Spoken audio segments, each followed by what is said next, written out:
এখন কাগজ দিয়ে কিছু বানাবো। আগে বানিয়ে নিব, পরে আমি আসি। আপাতত টাটা। তো গাইস, আজকে আমি এটা দিয়ে বানাবো একটা বক্স। কাগজটাকে এরকম করে একটা ভাঁজ দিয়ে নিতে হবে। ভাঁজটা একদম সমান হতে হবে। পরে এরকম আরেকটা ভাঁজ করে নিতে হবে।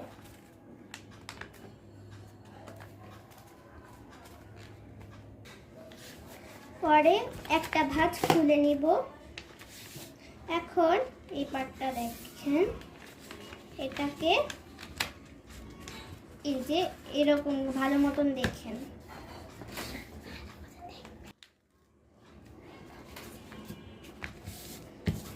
এই যে এরকম করে ভাঁজ দিয়ে এখন এই পাশটাকে আবার এখানে এনে দেব।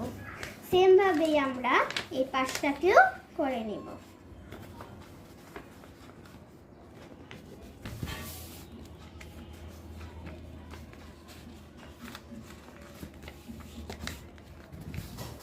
এই যে আমাদের অর্ধেক কাজ মোটামুটি শেষ। এখন এই যে এখানে একটা পাশ ধরে এই ভাঁজটা বরাবর নিয়ে একটা ভাঁজ দিবেন এরকম করে। এখন আবার এই পাশেও আরেকটা সেম ভাঁজ দিয়ে নেবেন। এখন অপর পাশেও সেম ভাবে করে নেব।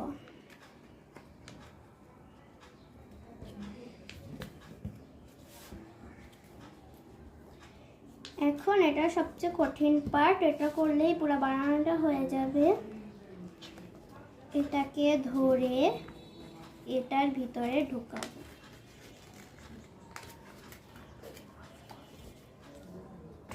এই যে এরকম করে অপর পিঠটা ভাঁজ করে নেব।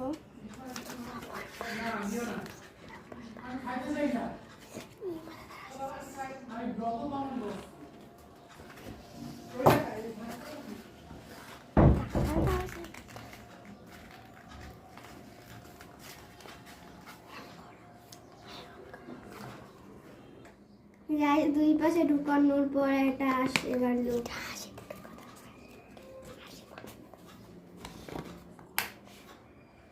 গাইস দেখেন এটা কত সুন্দর হয়েছে। এটা যে কোনো জিনিসের ভর বহন করতে সক্ষম।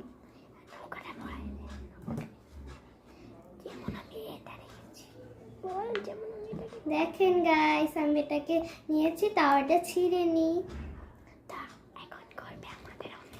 এখন ভিডিও করবে আমাদের অন্বেষা দিদি। তো গাইস, এখন আমি বানাবো একটা নকশা টাইপ কিছু। তো চলেন এটা আমরা ভালো করে দেখে নিচ্ছি। প্রথমে আমরা এটাকে এরকম ভাবে একটা ভাঁজ দিয়ে নিব, এরকম ভাবে। আর এটা কিন্তু যে আমাদের এই যে কোণাটা, এই কোণায় ভালো করে লাগতে হবে। এখানে আমি একটু স্টেপ দিয়ে নিব। যে এই যে আমাদের জায়গাটা আছে, এটা আমাদের কেটে ফেলতে হবে। একদম সমান করে কাটার চেষ্টা করব।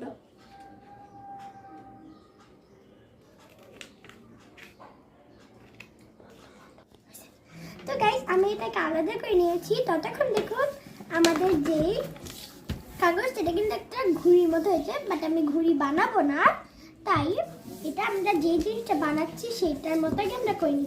প্রথমে যে মাছ দিয়ে একটা ভাঁজ দিতে হবে। তো এখন আমি যাকে মধ্য মাছ ভাঁজটা দিয়েছি, এরপরে আমি এখানে এই যে এই সাইডটা দিয়ে আমি আরেকটা ভাঁজ দিয়ে নিচ্ছি।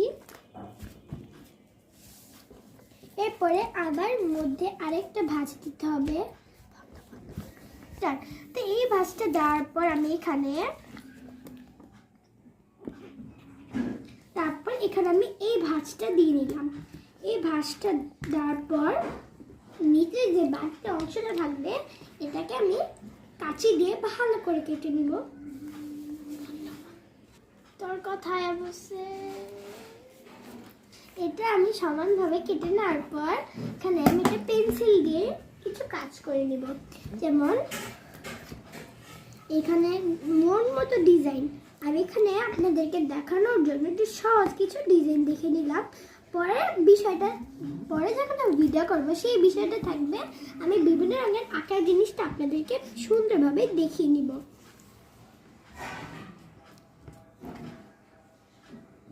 এখন যে অংশগুলোকে আমি পেন্সিল দিয়ে আঁকলাম সেই অংশগুলোকে আমি ভালো করে কেটে নিব।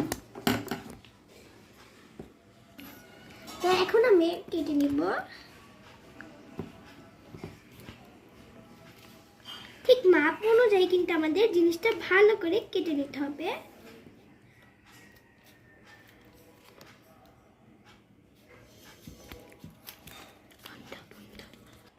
তো এখন আমি এগুলোকে ভালো করে কেটে নিয়েছি। তো এখন দেখুন আমাদের কি হয়ে গেল এটা।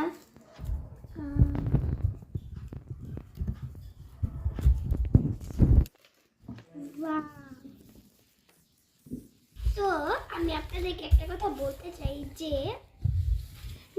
আপনারা এটাকে যদি কালারিং পেপার দিয়ে করেন জিনিসটা খুবই সুন্দর হবে। তো যেহেতু আমরা ভিডিও করার ডিসিশনটা আজকেই নিলাম, একটু আগে ভিডিও করার, তো তাই আমাদের হাতে কালারিং পেপার ছিল না।